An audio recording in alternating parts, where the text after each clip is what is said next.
what about some DAWs and things too? I mean, that can be kind of daunting. Almost everything comes with something, free maybe, or a trial of something Yep. free. Yep. How far would you suggest somebody who's starting go all the way in with something? I mean, do they need the Pro Tools audio suite of something? They could stick with Logic, or is just like something that's like free, like Reaper, or using something like Audacity? Yeah, How much I mileage am can you pretty opinionated about this. I'm much more opinionated about the software than I am Okay. about the microphone. Okay.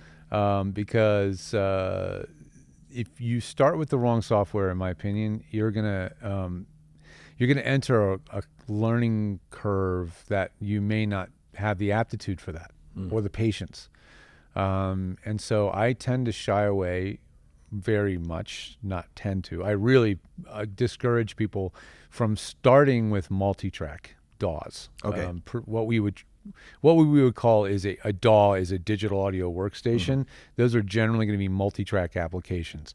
Logic, Studio One, Pro Tools, even GarageBand, because there's more functionality than necessary. Right.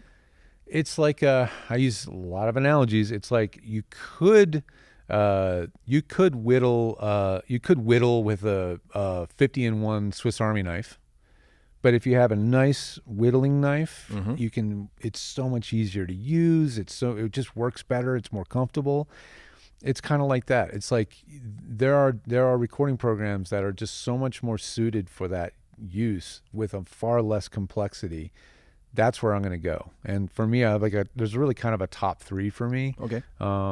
Pretty much now that's seated comfortably at number one, I would say, is Twisted Wave, because they finally support Windows. Okay. So now I can finally tell Windows folks to try it.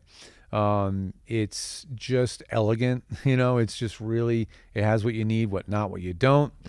Are there features missing from it? Of course. A lot of what to me makes a right tool for the job is what it doesn't have. Okay. On the other end of that spectrum is Reaper. Right. It is like, Reaper to me is like, car analogies. Let's go with that. Yeah, sure. Twisted Wave Wave get away is from like cosmetics for a moment and go to some more Twisted car Wave analogies. is like a beautifully pre-built die-cast model car, like that you put on your shelf. That's what it is, and it looks amazing. It's beautiful. It's perfectly made. Reaper is like the Revell plastic model that I used to make as a kid, and it's like I can slap this together and it will be the semblance of a car when it's done, but it's going to be hideous. It's not going to work well. Reaper is kind of like that. Yeah, you can plug it in, load it up, turn it on, and start recording with it, but you're going to have to do a lot more customizing to make Reaper work as efficiently as it can. It can be extremely efficient, and with a lot of training and time, Reaper can become this really well-oiled machine. If that's only, though, if you're willing to invest in that, if you're willing to invest the time, right? Okay. Twisted Wave is just out of the box, been essentially developed for voice actors for almost 15 years. Wow. Okay. I have been using it about that long, and the guy that develops it has been listening to us very closely, us, the voiceover community, very closely about what we actually want and what we need. So that's a reason why I like it so much. If you're already in the Adobe sphere and you're in the Creative Cloud, Adobe Audition is fantastic. That one is really, really good too. It has the Jekyll and Hyde. It's got the waveform, simple wave single mono track editor, which is what I recommend most people use, and then it has the full blown multi-track that looks more like Logic. And so whatever direction you need to go, you're pretty well covered. So things like editing in Logic takes some practice. It's not quite as elegant for a voiceover, but when you're in waveform mode, it's a very efficient process. Same with GarageBand. It can work, but editing in it isn't nearly as fast and efficient as you are when you're in a waveform editor.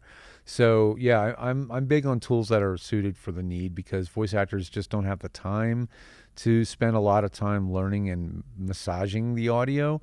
And it sounds like that's becoming more and more important too, of like actually providing what's very close to a finished product on your own, right? I mean, you're not just walking into a studio having somebody tell you what to do and then they take care of it all. But if you can you're going to get more work if you can provide something that's almost finished, like up to their standards, which would mean, like you say, like editing. It's good audio in. It's mostly usable by the time you come down to it, and the pacing and everything is correctly. And then you're going to have to be the one that's editing or something before you turn it into a client, so they can get. I mean, they're going to pick you a lot more if you provide them with a mostly finished product, right? Yeah. The irony is the kind of work that most newer voiceovers are going to audition for are going to be the expectation of what you give them is that it will sound like a finished product. Mm-hmm.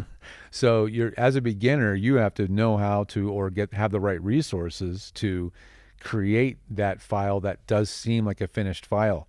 Because the person listening to you, they might just be a business owner or just a creator that needs a good voiceover on their stuff, and they don't want to or have the time or knowledge on how to get the audio sounding the way it's supposed to sound. So you have to give it to them that way. And however, when you get to the higher echelons of work, the big gig work, the voiceover, the video game and commercial, they expect a pretty much raw file as an audition, because they want to be able to do whatever they're going to do with it. They're going to do all the production, and they're not going to be, impressed by a produced file that's processed and all this stuff.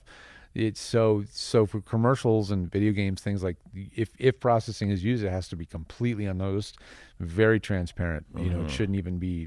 You wouldn't even know it's there. They don't want to have to go and unpaint, uncolor something, strip it back down so that they can finish it up, polish it, and make and it when you look do the job, that's for sure going to be you're delivering absolutely raw audio, period. And again, at the lower end of the business or at the smaller business model where you're working directly with the client, you're going to more likely be sending in finished or edited, mixed, produced audio because that's what they expect. So that's the lower the gig, the lower the price, the more they expect you to do. It's the kind of the weird double-edged sword of the business. I see. And then like cost. I mean, if they're spending a little bit less on it or they have a smaller budget, they're going to expect to get more for what they're spending. Kinda, right? I mean, they're kind of like they want a good value. Yeah, it means a lot more to them. If they're going to be putting out $1,000 for a voiceover, then it's going to sting. And you're out there competing with a lot of voice actors who have invested in that training or time, or they came from production or they came from radio and they have those skills. So it's if you don't have any of that background, you're going to have a much more difficult time. And again, that's why we have the wide range of services we have, because we want to have those tools, we want to have those skills, tools, training that's going to get you up to speed as quickly as possible. It stinks losing a gig or not booking something simply because the audio wasn't where it needed to be.